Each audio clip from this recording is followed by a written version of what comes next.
Hey everyone, and welcome to Myopia Movies. This week, of course, Wakanda Forever opened up, and obviously, based on the nature of this show, Black Panther is too good to appear here, though who knows, maybe we'll come back to it. In the meantime, we decided to do it's not a great movie, but it's fun as hell. Punisher Warzone from 2008, a hard R-rated film. But it's crazy and it's a blast, and it allows me to get my usual Marvel crew back together, including Dan and Evan. Thanks for doing all you do, thanks for listening, and thanks for sharing. Bye, guys.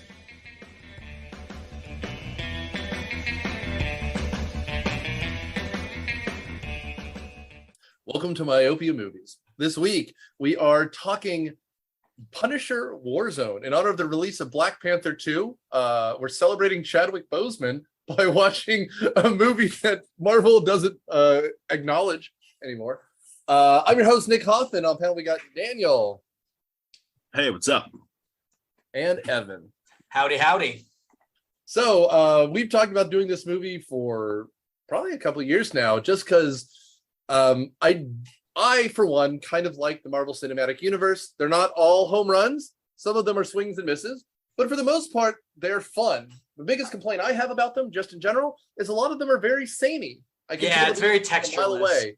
So we wanted to do a Marvel movie as far from the standard as possible. Could not think of them. When you think about the standard MCU, I think while still remaining in like watchable territory, this movie is just the antithesis. Like, I can't think of two more opposite things than like, Black Widow and this movie, despite them both being Marvel superhero movies. You know what I mean? Yeah, totally. This is a movie. This is, I want to I'll save some thoughts for the rest of the show. I can't with my whole heart say that it is a good movie. But boy, did I have a great effing time watching it. So we each have our version of how we watch this. I can tell you my version is at my house, to one degree or another, almost everyone's been sick. And so while no one is sick at the moment, my wife went to bed at 9 o'clock almost. So I was like, I'll just put this on, watch the first half. I'll finish it. Nope, just sat down and watched the whole thing. The exact same thing. I believe I watched it on Peacock, which there you go. What about you, Schumacher? Yep, I was also on Peacock streaming it, but I watched it at work, which is not the environment you want to watch this movie in ever, because getting interrupted every 5 minutes by a phone call is terrible. So watched it at work. It was all right. I laughed a lot. I will say that. I don't think I share the same opinion as Evan as far as the quality. Totally reasonable to come out on the other side of this. It's not the worst thing I've ever seen. I have podcast evidence that you've seen Ang Lee's Hulk. So I know I know you've seen worse. See, here's the thing, man. I think Hulk is better. You and I are. Here's what I love about Hulk is that at least it's trying something. At least it's trying something. You don't think this is? No, I think this is hey, Pulpy you guys action. like it when this is comic books in the 40s before they put out the Comics Code Authority. This is what was in them. This was it. It was Stan Lee and a bunch of other guys fucking on a heroin. Yeah. And we're like, what's the most fucked up thing we can sell to an 8-year-old? And that was this. This is Frank Miller nonsense, that's for sure. Absolutely. It is something. I will tell you that. It is something. It is very it has something it's going for, but I don't think it's trying anything to get there. I think it's just you know what? Everything's dark. Everything people like it when a giant muscular guy with a skull on his chest shoots people, and we'll just show that a lot. And for some people it's working. I was telling Nick before we started recording, I knew in high school the kids that this movie was made for, and I don't know that I would. It's guys who are buying knives at the mall. That's who this is for sure. 100%. They're in the comic book store all the time, but they're not buying comics. No. They're like hanging out in the comic. They're wearing the same System of a Down shirt they've been wearing for the past 3 weeks. 100%. They have those like 3-foot tall statues on their shelves of like shit you wouldn't want a statue of. They watched both Fight Club and Scarface all wrong. Yes, these are those kids, you know. Their playlists are just straight. It's just drum beats, 100% of the way. They had a really interesting live journal. Yeah, you do not want to see their blog. No. In fact, the FBI might have their blog. They downloaded the Anarchist Cookbook, and I know. I exactly want to do it, but I have it.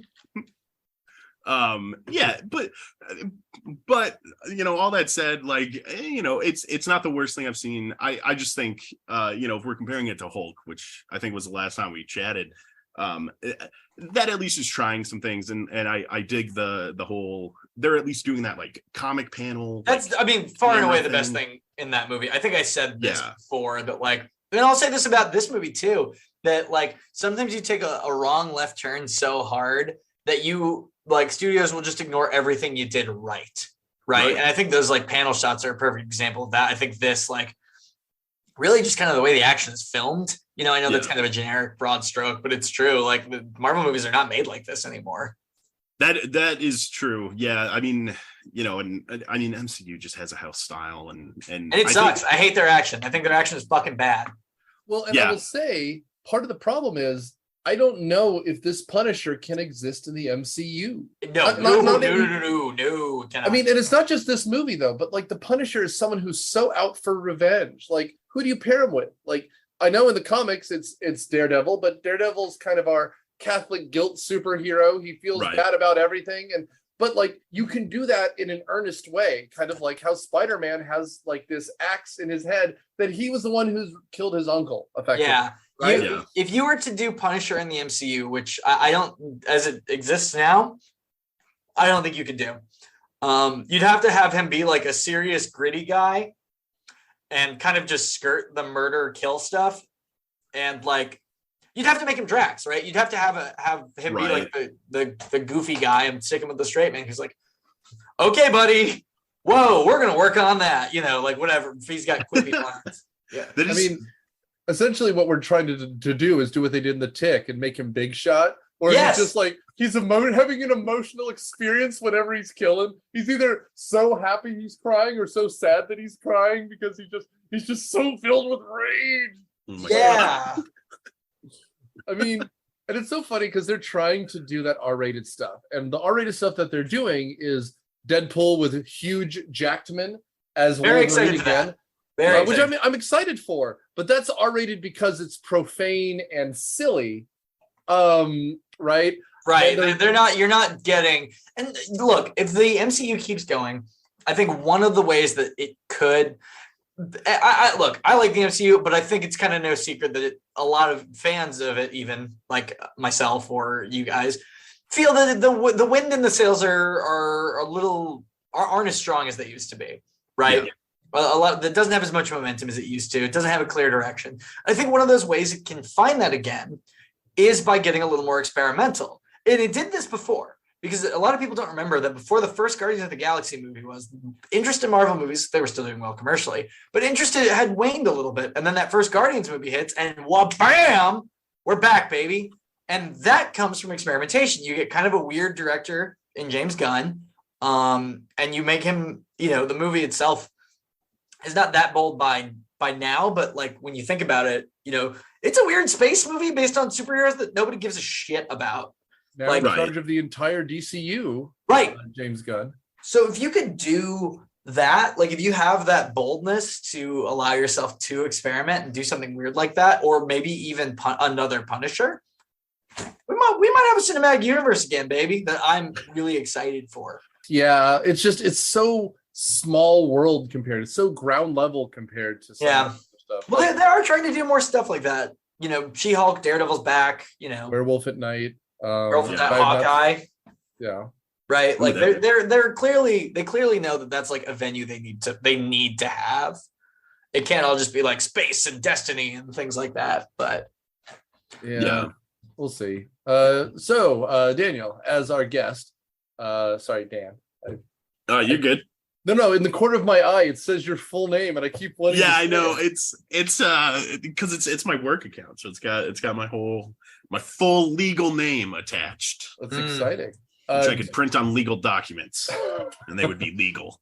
Mine too. I just need to add the doctor to the front. Let's go. Do you want to give us our plot synopsis of this movie? Do you think? Shit, I will try. Do it, man. All right. So we start off, as all good stories do, at a mob boss's party. Love it. Yeah. I'm in from here out. Yeah. It's awesome, except for the fact that the mob boss talks a little bit like Mario. That's how we talk. As an Italian, sometimes they talk like Mario. He is, the accent, it just immediately started, and I was like, oh God, like what is going on? It's literally like, he's like, eat up, it's absolute. Yeah.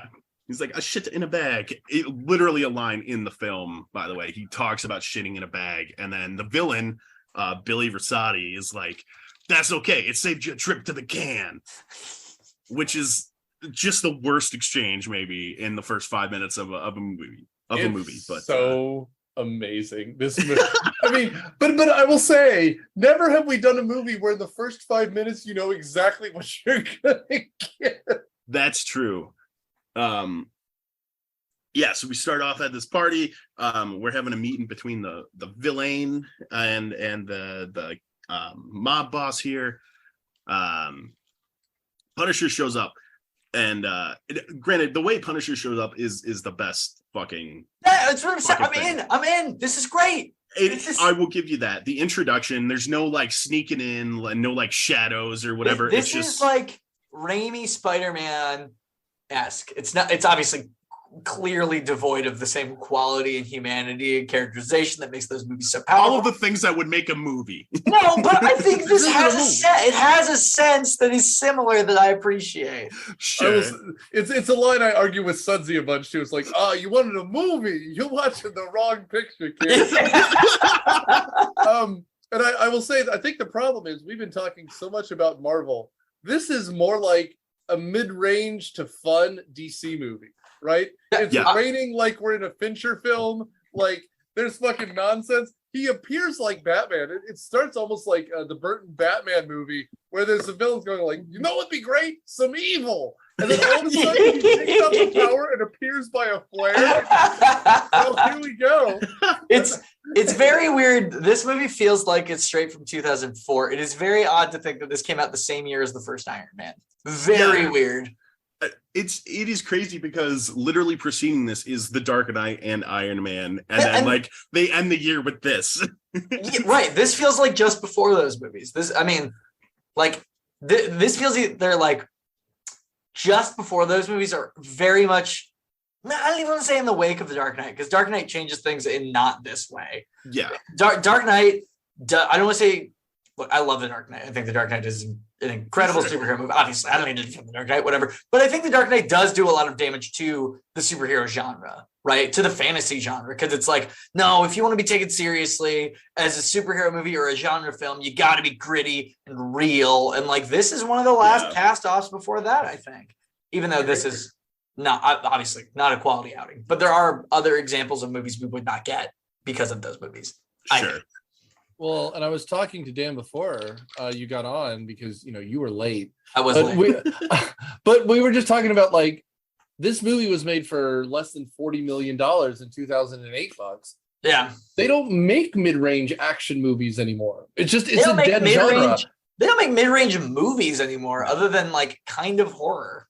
And so, like, for us, like, The Dark Knight probably cost $150 million to make. And now, like, Avengers Endgame cost $220 million or something, 250. I mean, it made $1 billion bucks, but this movie doesn't need to make it only made 10. But like, if it had made 100, it would have been great. This movie is like that weird kind of mid-range, and for the budget it has, it uses it very efficiently. I mean, you're getting Seinfeld B characters to be in your movie. Yeah, we'll get to Wayne Knight as Microchip. Love Wayne Knight. Yeah. Love Wayne Knight. Honestly, one of the better parts of this. So, anyways, all right. So Punisher shows up, immediately goes to killing. Like it's what he does best. Yeah, but there's not even like an intro, like there's no line, there's no quip, there's no nothing. He just somersaults across the table and slices this Don's throat. And I was like, hell yeah. That's dope as shit.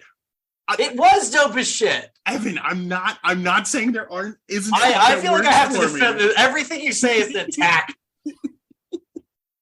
Like, you are coming after this film. I gotta be here. This is my fucking Punisher movie. Evan is coming for the plot synopsis. Like, he's telling it wrong. You know what's gonna happen? This is gonna be Dan telling the story of the Ninja Turtles crushing the Shredder, and Evan's gonna be like, and then we crushed them like the Shredder, dude. Leonardo was a hero, bro. Hey, Leonardo, did you shredder the pizza boxes, bro? We're not. What's very funny is I assume is out of 10, Dan probably gives this a 5. I probably give this a 6. Yeah, that's probably where I'm at, like a 4 or 5, like somewhere in there. Like, there's still like some shit that's working over 1 point. Hell yeah, this is what movie criticism was made for. This is where it's at, right? It's easy to look at a good movie and be like, if the 3 of us were in 8th grade and we were about to spend 6 hours playing GoldenEye or Mortal Kombat, this is what we watch while we're eating pizza and drinking energy drinks. Yes, right before we're up all night playing fighting games, and then it's a 9. Like, that's the answer. Dude, you're totally right. This would be a perfect like 8th grade sleepover movie. That's right. Oh my god. We're double featuring this and Fanboys. Now, Evan, can we get past the first 7 minutes? Yeah, sorry, go on. Yeah. I'm done. All right. So we have a pretty great intro to the Punisher. We're doing everything. We're literally doing everything but kung fu in this, by the way. We're doing tracking shots of throwing knives. We're doing he goes full Sia. He's swinging from a chandelier. Like, it's fucking amazing. We're doing all the shit. Billy takes off, goes to the docks. Punisher gets stopped by the cop who believes in Punisher. Not the one that at the moment we think is out to get Punisher, but is also just like way over eager. What's his name? Soap is the character's name. Soap. Yeah. But the other one stops him, is like, here, go get him. Punches himself in the face to make it look like, Punisher got away. I feel like that's not selling it, by the way. I feel like if you meet Punisher is shooting you or not touching you. Like, there's one of 2 ways that goes. But so now we're at the docks. We have a little mob meet and greet. We find out that Dominic is a undercover FBI agent. And we also meet McGinty, who might be one of my favorite fucking characters in this movie. Because the accent is, again, amazing. It just comes in full Irish brogue, just fucking killing it. Takes some money. It's like, hey, you mind if I head out the roof instead of the door? And you're like, yeah, who gives a shit? And they all parkour. That's McGinty's superpower, by the way. He parkours. As far as I understand it, I don't know. Is this a character from other? Or McGinty? Is this is this a Punisher character? I'm going to assume yes, because it's so specific. It has to be, but I have no idea. I'm not. No, McGinty is a Punisher movie. Here we go. Let's Punisher character.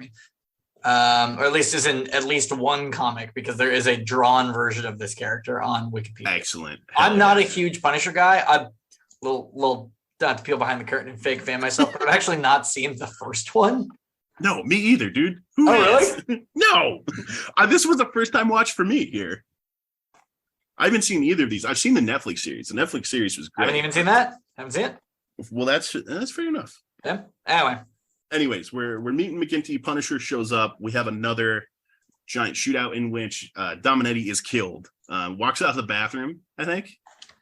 Just walks out of the bathroom, shot in the chest. He looks like a mob guy. This is also when Billy falls into this giant ass like glass crushing machine. Punisher turns it on. It starts working. Slices up his face, something fierce. By the way, no one is surviving this. I don't know if people need to be told that, but you can't fall into a giant vat of glass bottles that are shattering and then come out alive. That's literally like. No, I did it once. That was Friday, dude. Yeah. Well, I mean, also, buddy of mine did that. I will say, and as much as I know you dislike this and have been kicked out of the Punisher fan club, Mr. Schumacher, I will say this is the scene that got me, because one of my favorite movies of all time is 1989's Batman. And this is literally just the Joker, where he falls into a pit. The next scene, we have this B-grade doctor peeling off bandages, and you're like, the tools, you have to see what I've done, the tools. The mirror, like it's almost beat for beat, and it's almost funnier. I just wish they leaned into it just a skosh more, because they're so close to doing it. Just do the whole fucking thing. You know what I mean? Like, it's so close. For me, it is better, because literally, like, while the doctor's like pulling the bandages off, he's like describing like what they did, like what they had to use, and then like at the end he's like, oh yeah, and also some horse hide. And it's just like, if your doctor's like, yeah, we had to use horse skin to like fix you up, there's no way you can expect what you're about to see to be good. You know? Absolutely not. And by the way, we're very clear it looks like garbage. This is where I'd imagine most of the budget goes to, because he looks like a rejected Frankenstein's monster, and the skin is different textures. And as the movie goes on, it gets more wear and tear. This is a pretty cool effect. It's real gross. It looks disgusting, and I don't know, like, it looks more disgusting, I think, than it is supposed to. So disgusting, in fact, that the Ink character, who also fucking amazing because this kid's just fucking around the whole movie, throws up upon seeing it. Like, the doctor pulls out the bandages, and the character just immediately just, oh god, throws up. It's fucking fantastic. Oh my god, where are we at? We're is that the funeral? Are we at the funeral after we're right around there. Yes. We should also introduce, around here, we get introduced to the other FBI agent. Yeah, who you will not forget his name, because it's the second most used word after Punisher in this movie, is Budiansky. Yeah. That's right. And they're doing that thing to introduce him that like poor scripts do, where like immediately upon introduction of the character, somebody's like, hey, you settle down, full name. Yeah. Like, yeah, and we're getting like a little discussion, and it's not even like, you know, there's no real introduction. It's just immediately like, hey, any of us would be upset, Budiansky. Like, it's like, why are we using this dude's full name? And we're using it all the time. The soap character is calling this dude Budiansky left and right. It's amazing. Yeah, and just if you don't know who this guy is, excuse me, he's an Englishman named Colin Salmon. He's one of the he's this black guy who's in previous episode Alien versus Predator. He's in Resident Evil. He's in completely forgettable movie Mortal Engines. I liked Mortal Engines. I mean, it's not good, but I said forgettable. I didn't say bad. I just it's very forgettable. Absolutely. Again, it feels a lot like this, a movie just from a different timeline. I will also say what's funny about him is he's English, so he's putting on a really heavy American accent. But he's also like 1.5 feet taller than everyone else on set. So when he's talking to people, they all have to look up to him, and they have to do camera tricks to not make him look like a monster. You know where I know this guy from? What's that? A small David Cross TV show called The Increasingly Poor Decisions of Todd and Margaret. Oh, sure. I do know that show. That's funny. Yeah. It's a funny show if you haven't seen it. A funny little program. One of them programs. But he's also like, why haven't you caught this Punisher? And everyone's like, he's kind of killing the bad guys. Right. They're all like, he's kind of doing to this poor, like, I don't even know what he's not, but he looks like the guy who gives Jerry a suit for free if he takes him to dinner. Like, oh yeah. He's just like this soggy character who's like, the Punisher is kind of cool. He's our comic book fan. He's our resident comic book fan. Yeah, like over eager. I love it about this character. He's just so like the one cop tells him, he's like, yeah, I saw the Punisher. I honestly thought he was gonna be like, did you get an autograph? Like, right. You know, he's just so fucking happy. He's like, oh, let me take a statement about the Punisher, a statement.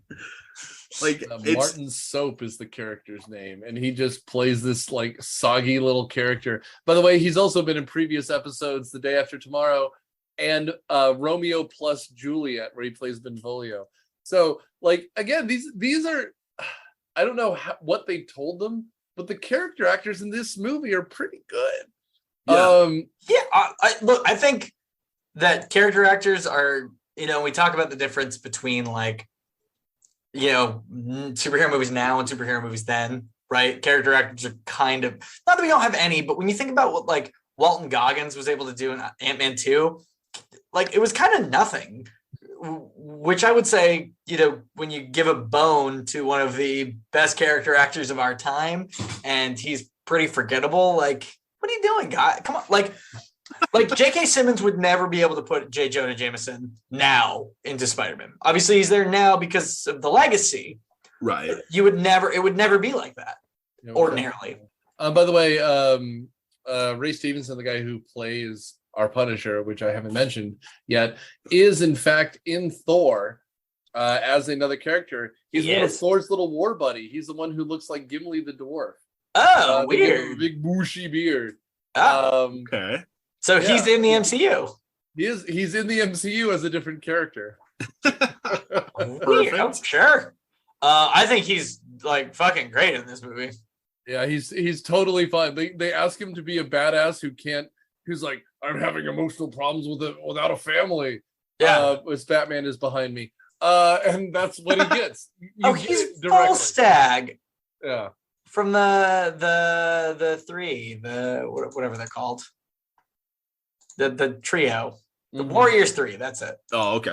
The Warriors 3. The one that's Zach Levi and then's not Zach Levi or isn't Zach Levi and then suddenly is Zach Levi. The Ghostly Trio. Yeah. I can't remember which order it is. Now. Yeah. Yeah. So, I mean, I'll let you keep taking us through the plot if you want. At this point, though, like I think in the movie, we do have the full Joker reveal, where he does the full scene. He then murders the doctor by shoving scissors through his head. Straight through.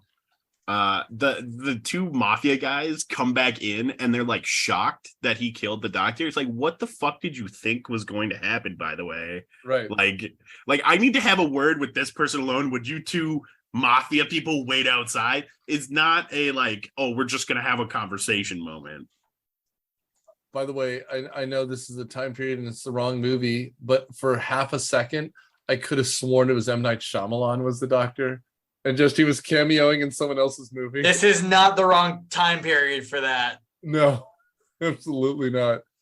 I don't know if it's here or before we've talked about it, but right around here is also where we get Frank Castle's backstory, kind of, where he goes to the graveyard. He's desperately trying to scrub some like fungus, some sort of like, you know, a lichen off of the grave, has a flashback to a beautiful, pristine picnic day where he's covered in blood and his family is dead, which is a lot when you're holding like a Subway sandwich. Like it's so much. He's like, ooh, like he's practically holding up the blood in his hands. We get the story another 45 minutes a second time, like an hour later. We're almost there. Yeah. But we smash cut from him sat at the grave to them freeling Victor Zsasz from prison. Yeah, it's what is it? Looney Bin Jim is what everyone's calling him, and he played by the guy from the Green Mile. I can't remember the character's name now. But he's played by the shitty little weasel faced guard. Yeah, his name is Doug Hutchison here. The actor is Doug Hutchison. In Green Mile, he's Percy. Yes, right? that's it. Percy Wetmore. What else is he done? Is he done anything else? Nothing of note that I noticed. Oh, okay. Actually, for you, Evan, he's in a lot of video games because he's just got that voice. He was in Far Cry 5, Far Cry 3. And he was in Lost and 24. Like He's just this dude. Oh yeah, so I haven't seen Lost or 24, so this guy totally. No idea who this man. Character actor, kind of creepy. Also, he's the one who reminds us we're probably in Boston because he sounds like he was right. He got kicked out of the Red Sox game. Yes, I mean, because he is fucking right from Southie, and it's incredible. He's, hey, you kept denying me my applesauce, and I'm just like, whoa, how many syllables are in sauce? And he's like, applesauce goes from your stomach to your kidneys. I'm gonna eat your fucking kidneys, bro. And he goes at him like Mark Wahlberg after a Patriots denier. Like, it's incredible. No, so he has this thing where he's one of these guys where, like, right before they kill you in a horrific way, they have to tell you like a fact about like whatever's going to be done. So his thing is like, yeah, did you know that applesauce and kidneys are a delicacy in Sweden? And then like later he's like, the tongue stretches fucking farther than people even fucking know, bro. And that he's doing this like all the time, like every time before he kills somebody, he's like, I gotta let him know, because why wouldn't you want to let a little more light into your life before you fucking die, bro? 90% of my knowledge, bro, comes from the back of a placemat at an IKEA. Right. Like it's just all this shit. But yeah, he fucking this guard who he's disgustingly eating his applesauce in front of him. Which again, I don't know the Punisher world very well, but like this screams bad clinician or bad nurse at Arkham Asylum, right? Like, because he's like chained up like he's like he's Hannibal Lecter or something. And well, if he's like, eating people, they shove like 12 pills of lithium down his throat, and he's like, and this fat dude comes out, and again, like, he is cartoonishly fat. Yeah. And he comes out and goes, would you like some applesauce? And he's like he's doing a little airplane thing into his mouth. And he's like, applesauce for me. And he just like, they do make a spectacle of it for sure. I mean, everyone, like, there was no craft services for all the scenery was eaten. Like, oh my god, this movie is fucking bonkers, and I love it. Hell. But yeah, so he gets taken out and cannibalized by this guy. Yeah, and that's how we're introduced to Looney Bin Jim. And then we're smash cutting. There's no like real transition. It's just Punisher on the porch, right, of this widow and her child. The child's out there drawing, and he's just like, oh, let me interact with this child I've never met before on her front porch. I'm gonna hand her a flashlight because I was standing in her light. And then we should mention here, he's here because one of the people killed in the first shootout was an FBI agent that was embedded, and he didn't know that, and he feels bad because he killed, quote, one of the good guys, right? Which I'm not a huge Punisher guy. Am I wrong that like he doesn't think cops are good guys, right? Like, is that not the character? He's pretty anti-cop. Yeah. Okay. He's basically just so anti-disestablishment. At least, again, not a huge Punisher guy. Read a few team ups here and there. Yeah. But from my understanding of the character, at least the core of the character, is he's basically just like, I think everything has fucking failed me, including the systems. So I'm going to just grab life by the reins, basically. And he's he's not necessarily like horribly anti-cop. He's just kind of anti-anything. Would he be like, this crisis seems so like just odd to me that he's like, I killed one of the good guys. I can't believe it. I gotta retire. Yeah, this is weird. At least in my, if there's a Punisher fan listening right now, feel free to be like, well, actually, but my understanding, him being remorseful is pretty much not something he deals with unless it's a character of like high moral caliber kind of forcing him to reckon with it. I see, like, to me, this is not like, I mean, you could interpret this as Gotham-ish, like Commissioner Gordon-ish, but to me, it's more post 9/11. We can't say cops are bad guys, because like, to me, in this world, the problem is that the cops, like, and they say this, they just can't nail the mafia guys. But in the Punisher's real world, it's because all the cops are on the take. And here it's just the darn system. And so he kills an FBI agent who was actually doing his job, and that's why he feels guilty, which is why I'm sure if you look to the source material, if you check the footnotes, this is probably mostly based on a comic story, but that's the change, right?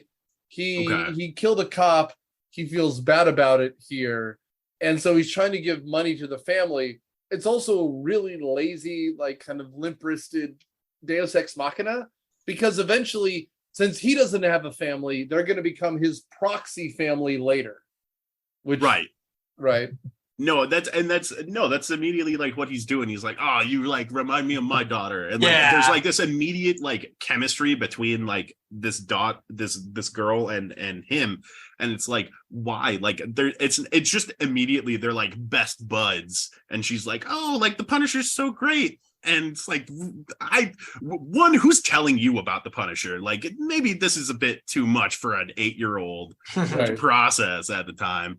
But like, no, it's just odd to me. The mom comes out with a gun. She's like, I'm gonna shoot you. And she's, by the way, she's point blank with a headshot. Mr. Punisher, you don't need to move it down to your armored chest and be like, no, do it here. This will matter. It's next time when you inevitably shoot me in the body armor. Thank you. Right, exactly.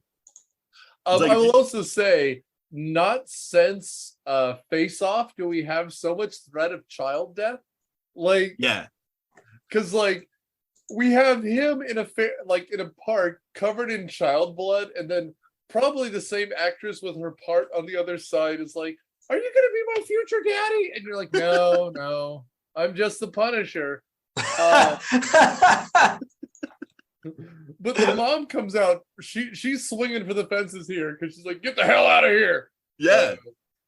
I honestly, if she took a shot, great. Like take the shot, do it in the body armor. I don't give a fuck. Like we can do that. I mean, we save our one headshot for Wayne Knight, and I'll take it though. Like that's fair. Okay, we're not quite there yet. One group we haven't introduced yet. Are there 3 dudes led by a guy in dreadlocks who's supposed to be collecting a whole bunch of money for Dominic West, who is Billy the Butcher or Billy the Butte, and now is Jigsaw. And essentially, when the Punisher burns everything down and blows up everything, they lose all their money. So now he's trying to get his money back. My favorite death of all time in any movie I've ever seen is this parkour nonsense. And there's a lot of parkour nonsense in this. This is the most 2008 part. This is the part of that movie that's aged the worst, I think. Not only the parkour nonsense, but all of a sudden a surface-to-air missile makes one of these people disappear like it's a shitty magic trick. And all of a sudden he jumps across and this missile makes him turn to nothing. And everyone looks around like, what the fuck just happened? And I've never laughed so hard. And it's funny because, like, again, my wife had fallen asleep on the couch. She wakes up and looks at me and I'm like, yeah, that's what's happening in this film. It is now that's a picture. Like, this is so great. This scene is so weird because like it's set up like they're about to do like a musical theater number. Like the setting, like there's like one guy like really high, there's like an open like middle space for whoever's like in it, like the one guy's a little lower but still like up so you can like get a clear picture. I don't think it's too far to say that this whole movie kind of has a musical theater lilt to it, right? There's a lot of staging, there's a lot of like choreography. I don't want to say it's obviously actually sing, but no fight choreography, totally. You know, like it's very yeah. I mean, it's big, it's brassy, it's over the top. Like, you know what would be great? Throw in a musical number, a fever dream musical number. Fuck it, this movie's a 10 out of 10. 10 out of 10. Yeah, and it's direct. I mean, and again, he's problematic, whatever. It's right out of Dr. Horrible. Like he's having inner monologue and he blows up someone, and then all of a sudden it's a song. Yeah. The director of this movie, for the record, did not really do anything else, at least as far as my research showed. No, not really. Yeah. Maybe a big TV director. Lexi Alexander. It's a woman though, so women can direct crappy action movies too, y'all. It's 2022. Yeah, I think she's done a lot of like TV stuff. She's done some like episodes of yeah, but like not that much, right? It's just an episode. No, not even that much, really. It's just, but like they've been decently like prominent shows. If I remember it correctly. Let's see here. You know, I've got to pull it up in front of me. We've got the Boy Meets World in '97. Oh no, she was on it. She was an actress. Oh shit. She did not direct it. No. She directed an episode of Black Box TV, an episode of Arrow. That doesn't surprise me. This feels like a worse or a better version of Arrow or any of those other DC shows. Directed an episode of Supergirl, an episode of Limitless, American Gothic. I don't know what that is. Taken, an episode of a lot of like shows that were movies first. Yeah. How to Get a lot Away of things that would make you go, that person should direct a Punisher movie. She's kind of the queen of directing an episode of a show that your friend at work watches that you do not. Okay, so the answer to all of our queries is a movie called Green Street Hooligans. Came out 3 years before this. Stars Elijah Wood, like you know it would. And Claire Forlani. If you don't know who Claire Forlani is, you don't watch enough Kevin Smith movies. Well, she was in Mallrats, and she was in Mystery Men, previous unwatchable movie episode. I watched Mallrats and really, really wanted to like it. Or not Mallrats. Love Mallrats. Mystery Men. I mean, Mystery Men is awful. I wanted to like it. I was like, whoa, Schumacher, shut up. Wait, you love Mystery Men? I fucking love that movie. It is so goddamn dumb. It speaks directly to like what I might have been like 6 or 7 when it came out, and that's when I saw it. And buddy, let me tell you, the fart jokes were slapping. I definitely watched it too old. I definitely missed it as an adult, but even like in the rear view, I had a hard time being like, I bet I would have liked this as a kid. Like, it's one of those. Even if we don't remake this movie, you and I have to talk about this. Yes. But just like the idea that someone went up to, the casting director went to the director and goes, "Don't worry, I cast the funny one from Kenan and Kel." And they're like, "You mean Kenan Thompson?" And they're like, "Oh no, I made a huge mistake." Oops. Oh, bud, the movie has, or the Kel Mitchell is funny. The movie has fine, and so is Pee Wee Herman, who's his buddy in that movie. Yeah, he's the fart guy. There's like some good stuff happening in Mystery Men. Like Jeannie Garofalo, I think is pretty funny. Ben Stiller's bit of like, I'm just gonna get really angry, like it's funny. It just doesn't really amount to much. Yeah, Tim Burton was supposed to direct it and then disappeared into the night one day. Yeah. I'm not gonna lie, thank God for that. Like I don't know if I could do Tim Burton and all of that. Like no, that was when he was good.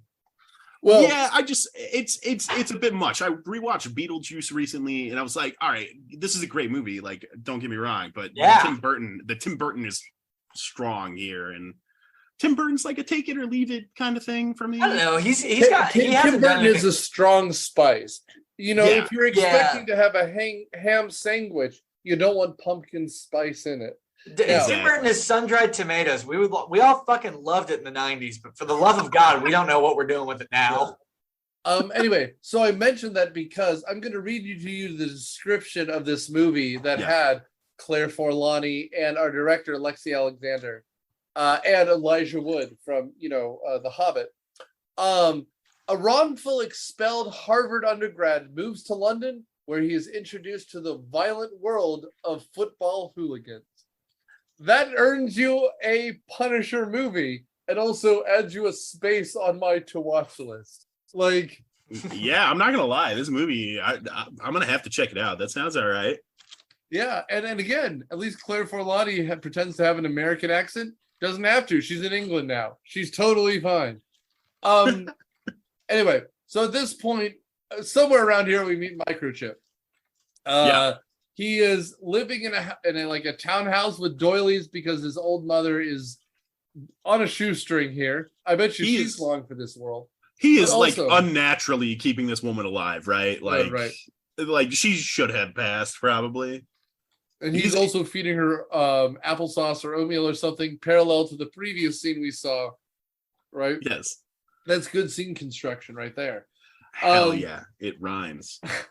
But also, he also has all these secret gun passages like we're watching Men in Black or something.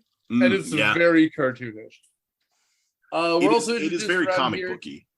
Excuse me? Like it is very comic booky. Like Evan was saying earlier, like this kind of thing is straight out of a comic book where like neon lit panels of guns are popping out of like old armoires and shit. Like Right. it's very good. Well, and to me too, very Batman. From everything from Batman 66 down through at this point Lucius Fox, right? Where Yep. he's just tapping things like, oh, Mr. Wayne, we've got some special guns here. And they're all backlit with black light, like we're in a fucking like Hot Topic or something. It's really something. This is a very Hot Topic film for sure. Sure. I mean, the whole thing is just very time stamped, right? In that way. Oh, dude, totally. I just got out of college. We're fine here. And like we're also introduced here to weirdly sexually aggressive FBI agent and his fanboy are like, we're gonna try to finally catch Punisher. We have a fight scene in an alley where FBI agent is not getting the message that he has to save, I think it's Dominic's family. Yep. And so while he's handcuffed, because again, the problem is here too, perhaps the Punisher always has to be right, which makes it kind of awkward because even in The Dark Knight, the Batman screws some things up or needs to hear it from the audience like we're watching wrestling. And so here, where he's like, you've got to let me help the FBI agent's family. And the guy's like, no, we can't do it. You have to come in. He knocks him out. They handcuff each other. And he's like, you motherfucker. I thought we were going to get like a dope buddy cop thing going on where they're handcuffed for the rest of the movie. That's what I'm talking about with the MCU thing. That is sort of what I thought they were setting up here, but like that's what you'd have to do now. Yeah. Clearly they don't do that. Well, yeah.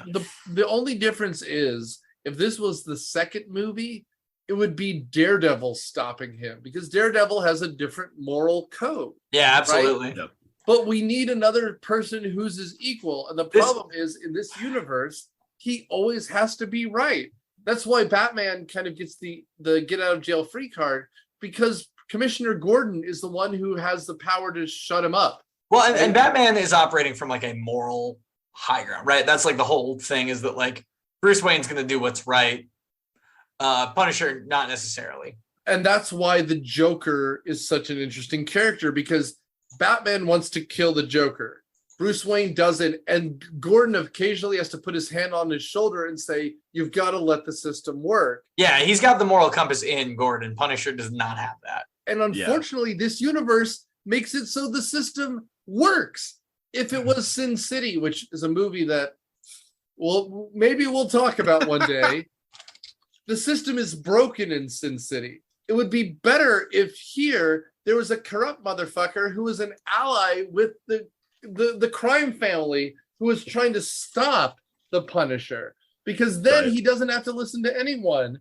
And so all of a sudden, maybe he realized that Bodansky is his ally, and then there's character development. But here the Punisher's never wrong. He's just told, like, instead it's Spider-Man 2 where he doesn't want to kill, and all of a sudden they're told, you know what? You should keep killing. You keep doing this. It's all right. The character is never in this movie, at least, and maybe just because it's a sequel and maybe there was a journey already. But the character's never really confronted with, not really anyway, any sort of quandary, right? No, this movie's very like, it has no like teeth in that way. No, it's pornographic, right?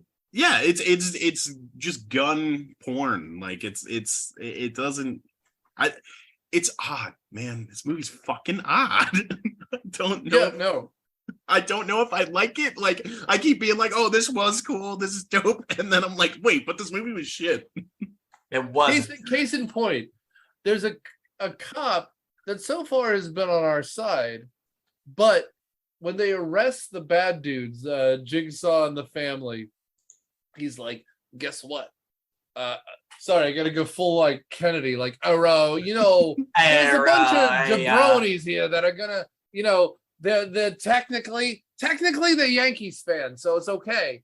We're gonna turn them over because they're gonna try to blow up the entire East Coast, And so, which is also a completely undeveloped plot, by the way. All we get is some like racist shit about Middle Eastern people wanting these biological weapons.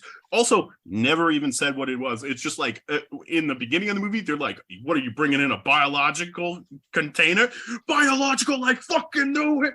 Like, yeah, bro, we're trying to make a bunch of Ninja Turtles here. We got the secret of the use right in this bitch.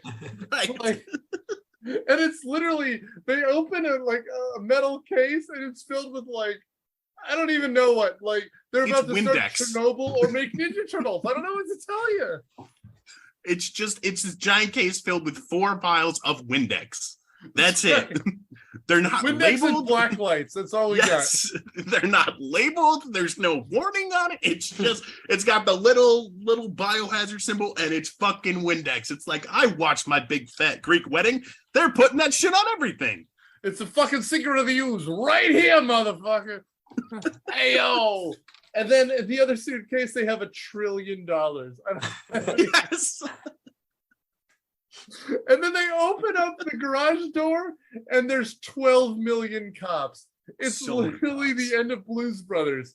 And it's amazing. It is.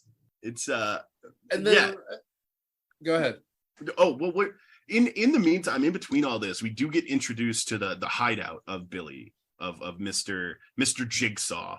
Right. As he prefers to be called. And it's great because we have this little scene where he like stares at his reflection. He's not beautiful no more. And his brother's like, "Don't worry, you'll never have to look at a reflection when I'm around." And there's an way overextended scene of this dude hopping around and dancing and smashing mirrors for him. And he's like laughing and ha ha ha, this is so great. And it's like, you know what works? One fucking mirror. Pull a mirror out of your pocket, punch it, be like, see, that's symbolic of the future, what's going to go on. But no, this movie is too on its shit. Every reflective surface, even when they're arrested before the heist here. Yeah. The mirror is smashed, the camera is smashed. It's amazing. Like, it's almost a running joke in a Mel Brooks movie. It's really something. I'll also mention too, at this point, he's taken the fallen FBI agent's family to his like grody lair. Again, speaking of Ninja Turtles, this is where the Foot Clan hangs out. It's nonsense. It's like a sewer, or just like a warehouse, or it's very Blade. It reminded me a lot of the Blade. Sure. Yeah. Like the way they're at that like dance club or whatever. No, like his like hideout where like like the high rise, the apartment thing. Maybe it's not Blade. Maybe it's Blade 2. I'm thinking of, but like his like hideout is in like a warehouse like this. Like it's I think that's Blade 2 because Blade 1, the hideout is mostly just like a fancy apartment, if I'm remembering correctly. Blade fans, feel free to correct me. Yeah, vampires are my people in the now. Comments. Yeah, right. And this is also the scene that's like, "Hey, daughter who looks like my daughter, you want to play with that snow globe? It was my daughter's favorite toy." Which, first of all, no one under the age of like 75 considers a snow globe a toy, or their favorite. And she's shaking it, and it's like, I mean, if the snow globe said rosebud, it would be less subtle. But like this thing is all like, you know, you could be my future family. And then after a deep breath, we smash cut to our serial killer buddy who's just smashing every mirror in the place. Yeah. That's kind of his character, and that's how we are. That's how the rest of the movie is. Mm-hmm. Yeah. We went back to talk about that. I mean, so we've done the drug deal. Sorry, it's not a drug deal, it's a biological deal. But we don't know what the biological thing is. Right. Unexplored plot. So this thing is supposed to temporarily at least get them immunity. Right? Yeah. Like we're gonna save 100,000 lives or whatever it is. Not only does it give them immunity, the FBI gives them the fucking money. They give them $12 million. Okay, which like already the like immunity or like either or. Okay, Like you can have $12 million to spend at the commissary, or you can be free, you know? Right. But not only do they give them these two completely insane things for what they have done, they also give them a file on Wayne Knight. Right. They're like, here's all of the information you will need to commit your next crime. Against Wayne Knight. Against Wayne Knight. Let me tell you how jarring he is in this movie. Like when you first see Wayne Knight, it's Wayne Knight. Like it's Space Jam's own.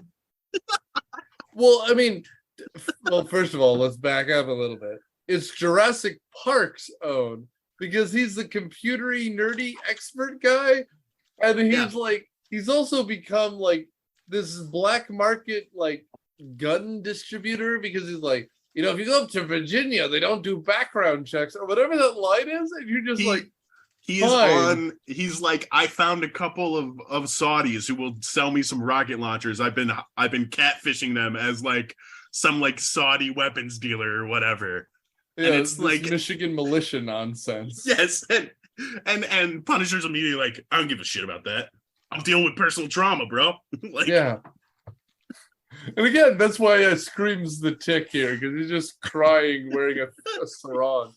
But nobody can see him cry. Here's where we get the fact that this exists in the Daredevil universe, because he goes to church around here, and it's a Frank Miller church with a neon cross outside, and he's talking to the priest like, you know, we used to go together in like high school or whatever, and he's like, I know you're a bad dude. He goes, yeah, but I'm a bad dude, but I'm trying to kill even worse dudes. And he goes, you know, but God takes people in the way that they take others. And he goes, if I could only get my hands on God. And at this point you realize, oh, so is there a Punisher movie in the future where he fights God? Because I don't know, man, those God of War games are pretty good, but if he's just shooting rocket launchers at God, better movie. Shit. I would watch it. Meanwhile, across town, wearing a fencing jersey or whatever the fuck he's wearing, Jigsaw is recruiting all the goons in town. He's Arkham Asylum, eat your heart out.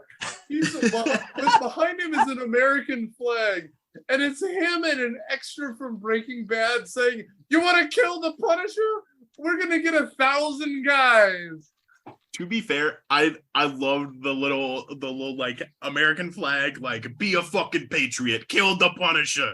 Like it's fucking fantastic. It was just so odd and like just why is this? This is actually when I looked up the director's work, is because I was like, what fucking like what other propaganda-y movies has this person done? And it turns out a non-zero amount. What Lenny Riefenstahl nonsense is it? Like he practically puts his hand on his heart. Oh, fucking beautiful for spacious goddamn skies. Like, and he even ends the line with like, "Be all that you can fucking be." Like we're in a cartoon. And by the way, awesome. This movie is 1:45. Yeah, and this is we are like half an hour away from like the last half hour is just a bloodbath. And it is the raid, by the way. The ending of the movie is just the fucking raid, which also better goddamn movie if this is just or not even the raid, but Dredd, the newest like Judge Dredd. Fucking if they just did that with Punisher, hell yeah. Like, I'm all on board. Skip all the bullshit in the first half. The FBI agent, nobody gives a shit. Like, we could throw out the family. It's just, I kidnapped Wayne Knight. Now fight through this fucking building of people who want your fucking guts, and then kill me. But Wayne Knight dies. That's right. And so how it is we have Wayne Knight. He's bloody. He's wearing a gag. He has his glasses all broken. And I feel like you guys aren't hitting Wayne Knight enough. Wayne Knight? No, not. I mean, I just mean I feel like you're not saying it with the like.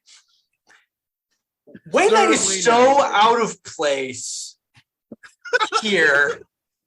Like the problem is, you fuck up Jurassic Park, you're stuck being a goon. I don't know what to tell you. But like, it just starts with Wayne Knight in the trunk of a car, like you're watching Goodfellas, and then all of a sudden he like smashes the back of the car. The Punisher opens the lid and he goes, "Thanks, Punisher." And then we smash cut to who he is, right? Like all of it is told in media res. Like we see him shoot a guy and he goes, "I fucking killed your kids," and then he's dead now. Like, and it's just a bunch of, it's half Tree of Life and it's half like Doom 3. Like, I don't know what to tell you. Yeah, because like at this point he's also Spider-Man. He's jumping from building to building, smashing through and just killing people. Like the last half hour of this, we almost don't have to talk about. We will, but the movie is just like, well, he's gonna kill another dude. Is that a? It's kind of like, I mean, it's funny that it's called, the guy is called fucking Jigsaw because it kind of plays out not dissimilarly to a Saw movie. Well, especially the last 10 minutes. He's yeah, like, that's right. Play a game. Who's gonna survive? I mean, it's also half Schumacher's Batman and Robin, right? The girl you had sex with once, or this boy you may or may not be having sex with once. You got to pick in Batman. Forever. Batman Forever. But like, I also like, again, the last 20 minutes is set up like a modern video game because there's smoke everywhere. It does feel like a PlayStation 3 game, and I don't necessarily mean that. No, you're fine. In a bad way or a good 2008. Way. It's PlayStation. It just does feel like a PlayStation 3 game. Like, yeah, you do have to beat one level, and then like you get to the next level, and there's some guys from the last level, but also there's a new enemy type on this new level, and you got to learn their pattern before you can move on. Yeah. And the first time you try to shoot him and he kills you. So the second time you put a grenade in a paint can and you kick it into the room. Yeah. Like, or am I thinking incorrectly that he shoots a rocket through a fucking like peephole in a door? He does. Oh, he does. It's awesome. This is the action in this movie is, we're not giving it enough credit because it is very clever. Like 100% the redeeming quality of this movie is that the action kind of fucking rules. Like it is fun and it is weird and it is comic booky and pulpy and it's stupid, yeah, but like, come on, it's for action hounds. Like, and again, if she's German, if it was in German, we'd be like, brava. Yeah. Or like, it was I don't trust those Germans. And it was in Cantonese, you're just like, oh yes, oh my goodness, oh, Jackie Chan can do that too. Like, and I mean, like, we have two fight scenes at the end of this, and one is like it's a trolley, like one of those trolley problems. But the first bit of it is our cannibal friend is in the bathroom and he has a slobber knocker. Like this is a WWE fight. He's like throwing him through walls and through bathroom stalls. The dude is a vampire. He's biting him in the neck. They're flicking around. And then after one last punch, we end up in the effectively what's the final scene, which is, again, you've been playing GoldenEye for 6 hours, and now you're at the final level. They're at the roof of this skyscraper, and we've got Jigsaw in his bloody now fencing outfit, and he's got microchip. And on the other side, we've got the mother and daughter of the FBI agent, the Dominic family, along with Cannibal Holocaust. And so in between, they have to make a choice. Frank Castle, Punisher, who are you gonna save and who are you gonna kill? Again, because this is a Punisher movie, it just means more people have to die. He looks at microchip and he says, you're not gonna feel a thing. He points the gun and then he turns and kills Victor Zsasz right in the fucking head.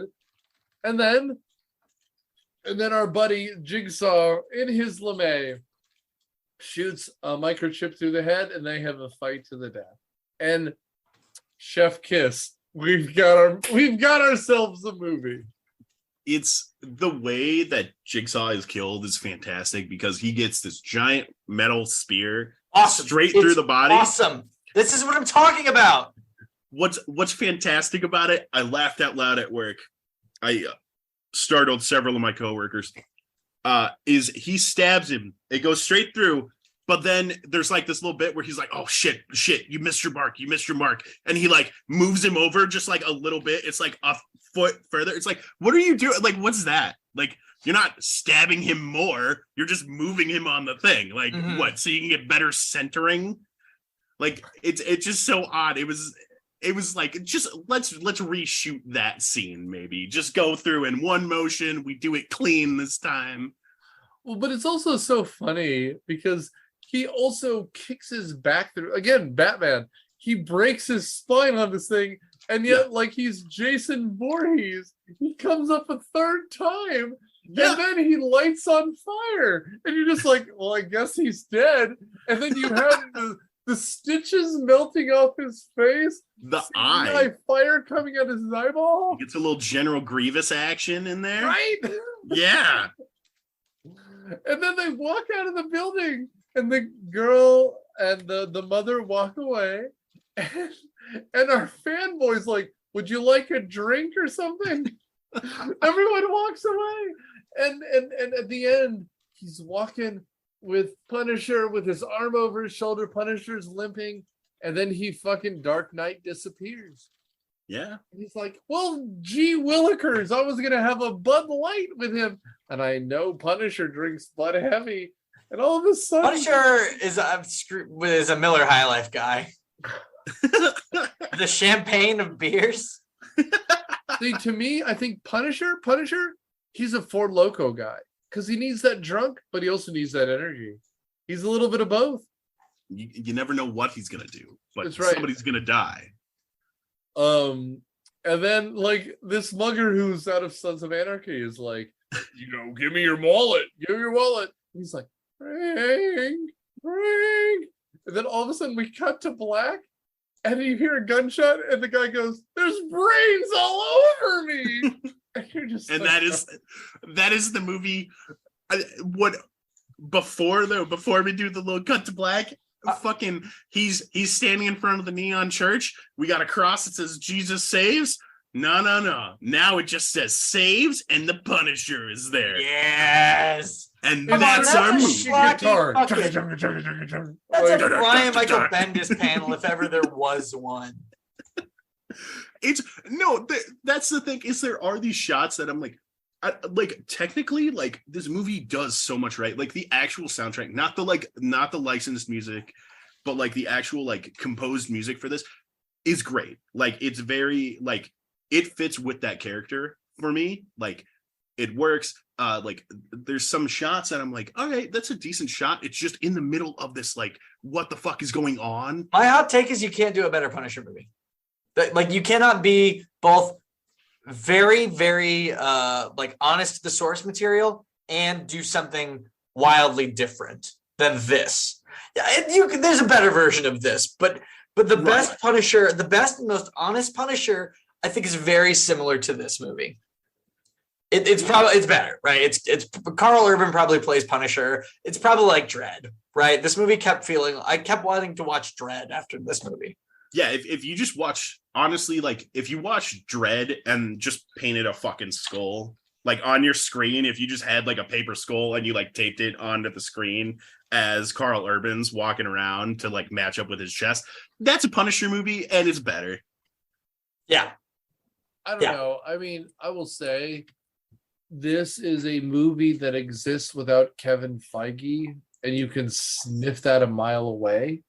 Yeah. I don't know if that's bad or good. It's just that, like, I think I have the be all end all take on this movie. Best watched in YouTube clips. You find the fucking 8 best moments from this movie, and you relish in them.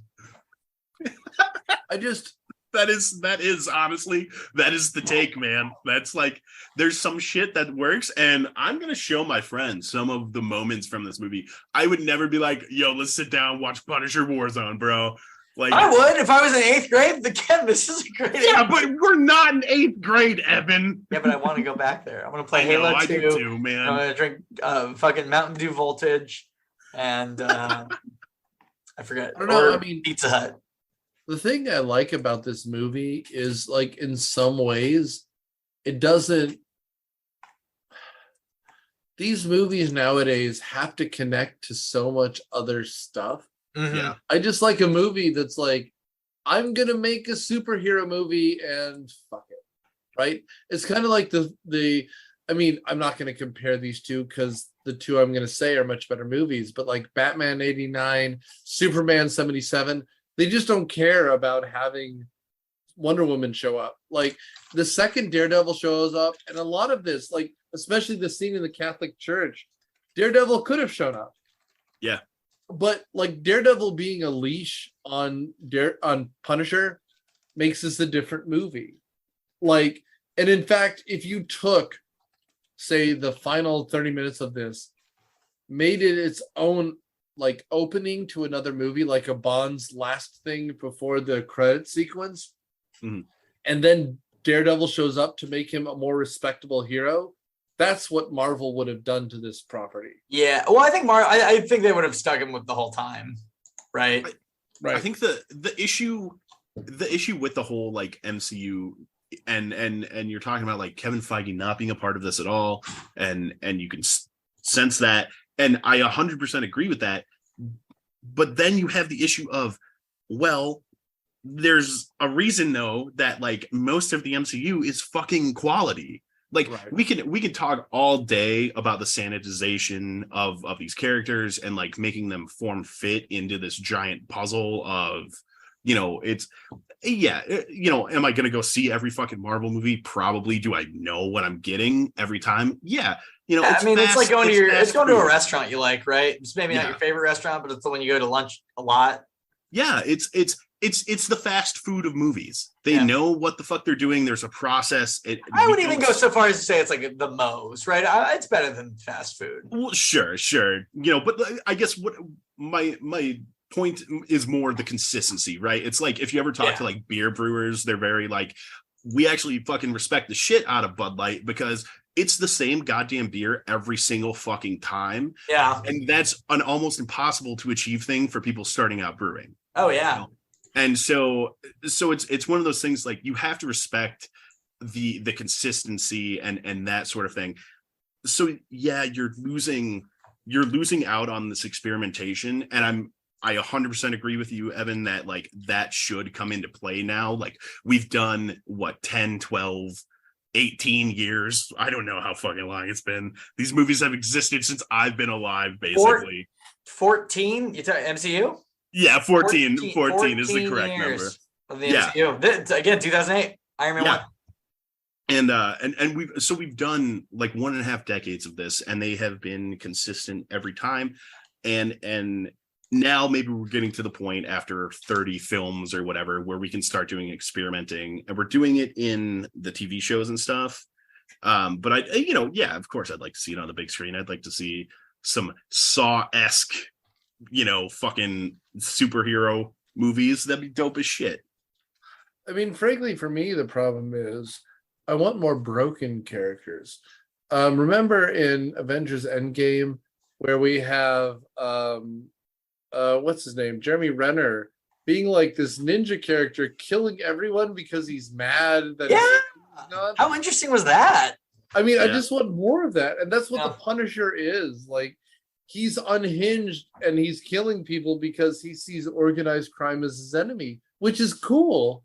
Just bring me something. Like, and again, I in the end like this movie because it's unhinged. I don't know if it's a good Marvel movie or comic book movie. It's just an unhinged movie. But for me, the Punisher, by definition, is someone who wants to punish. And the fact that the only thing the priest says is like, you deserve to be in hell for this. And he's like, yeah. And he's like, well, that's, and I'm going to take God with me. I don't know. I kind of like this. And and even if it's a spice they sprinkle in, I think it'd be good in the MCU. Well, I think to me, it's kind of that feeling of like, okay, think of it kind of like this, right? Where I'm just so, if we're going to the restaurant analogy here, I've eaten at the same restaurant every day for 14 years that like, even if it's not as good, I still appreciate it just being something new and different, right? Like we haven't seen any movies that look like this in a long time, you know? And I think I appreciate at least some of that. Nick, what is going on in your background right now? Sorry, I know this is an audio format. Edition. That is, What is this, prehistoric Punisher? Is that what we're doing? Sad. Yeah, a little bit. Yeah. Little swimsuit edition, looking good. There's some dinos in there. This is fire. I'd watch this movie. Professor X is nowhere around because they're on a different beach. Oh, my mutants. Playing a little beach volleyball, I see. Sorry to distract you guys, Did you but I think pack we're the just about out of sunscreen, time. Charles? That's right. Oh, Charles, you're too interested in the sexuality of your mutants. I disagree, Magneto. I think Wolverine's looking pretty sharp in that Speedo of his. So Dan, what are your final thoughts on this flick? Would I recommend it? No. However, if you happen to find yourself with 102 minutes, is it 102 or 107? I saw differing runtimes. Yeah, whatever. If you got a cool hour and 3/4 to spare, and you have to watch something, this is not the worst thing to fill that void. But I would certainly spend about an hour and 40 minutes trying to find something else before you decide to watch this. Just watch, as Evan said, watch the clips on YouTube. They're there, they're better. You don't need all of the bullshit to get the stuff that we have talked Find the about YouTube clip. I'm saying. Yeah. So Brand it's Denicio, what do you got? I mean, I think you find the YouTube clips. I think I've said everything I wanted to say about this movie. I liked it. It's pretty. It's not like it's not deep. You're not gonna watch this movie. You would never watch this movie more than once by yourself. I could see watching this movie in a group and having a good time. I think that if you are really trying to like sit and absorb this movie, YouTube clips of the best parts is gonna do you just fine. It's cool. It's better than it gets. It's it's better than you would think a shitty Marvel sequel from 2008 would be, but it's not awesome. It's not incredible. It's not a triumph of film. It's not like it's not another like Speed Racer, right? I will say, for me, this movie feels more experimental than anything else. Like, it doesn't feel like a Marvel movie. I mean, Evan and I have been in a comedy group called Cineprov for years. They riffed the vaguely Italian Captain America movie from the 70s. Oh, I don't want to talk about that one. Because we have. That's utter nonsense because it's like trying to be squeaky clean. If this movie was made in 1989, opposite a Rambo movie, it would feel almost more at home because it's so unnecessarily violent. It feels more like a parody coming out in 2008 than it deserves to. At the end of the day, I'd recommend it because it's one of those you've got to see it to believe it kind of movies. It's so strange. But unlike my buddy Dan here, don't watch it at work when people keep interrupting you. This is a Friday night with too much beer and/or everyone's had a tequila sunrise or a whiskey rocks, because this movie is like, this is a Marlboro unfiltered like Miller High Life movie. This is a Bud Heavy movie. Yes. This movie is out of control, but it's also utter nonsense, and that's totally okay. It's a game of mini golf, this movie. Yeah, and it reeks of 2008. Don't bring your kids to this, though. No. Oh, God. Yeah, don't keep no, you don't want to expose your kids to Wayne Knight. Not that early. Oh, God, no. You have to sit down and talk with them about what the true meaning of Wayne Knight is first, and then like have a discussion with them, and introduce them slowly. And again, like the subtlety of a movie, even something like, God, I don't even know what to tell you. A movie like Saw 4, like they're like, you're almost like, they've arrested Wayne Knight and they've got him in the trunk of their car. What happened to the mom? And she's just like a skull with 2/3 missing. You're like, oh, she's super dead. Anyway, I think we've talked about this movie far long enough. Evan, do you have anything to plug? Or Dan, do you have anything to plug? Yeah, go check out if you're in the local Atlanta area or you're not and want to hear some cool Atlanta tunes every Friday night at 6 p.m. on 99X. That's a radio station. I do a local music show. I also am on air with Rock 100.5. If you need to hang with your social media, check out HyperChat Social, another company I work for. And then, check out Disaster Masters if you want to hear about movies that were financial flops, but not necessarily critical flops, although sometimes also critical flops. Check out Disaster Masters. That's a podcast I do. Beautiful. Thank you. Thank you. Dan. I got nothing today. So free and clear, shooting the breeze. You can find me on Twitter if you think some of what I said was funny. I sometimes post really dumb, stupid, funny things sometimes. Most of it's stupid. A lot of the stupid things I say too. So that's why he keeps getting on the show. Hell yeah, guys. And of course, you know where I am. If you want to hear me sound like a smarty smart, I'm on Required Reading podcast as well. But because we're here, and I do this every episode, next week, because we never take a week off here to visit my family, I am going to do an episode in honor of the new Tim Burton show Wednesday, as we release a former Patreon episode on Addams Family Values. So that's a good one. Yeah, it's a great movie, and it's one of those movies that around this time of year I just feel like watching, because we're kind of in the spooky season, but not quite. We're transitioning away from spooky to family. I think it's a perfect time. And both of those movies are just world class. It's the spooky refractory period is what I call this. Yeah. So stay tuned next week and every future week as we put some of the past on trial. And thanks for listening, reviewing, and following us however you found us. Thanks, guys.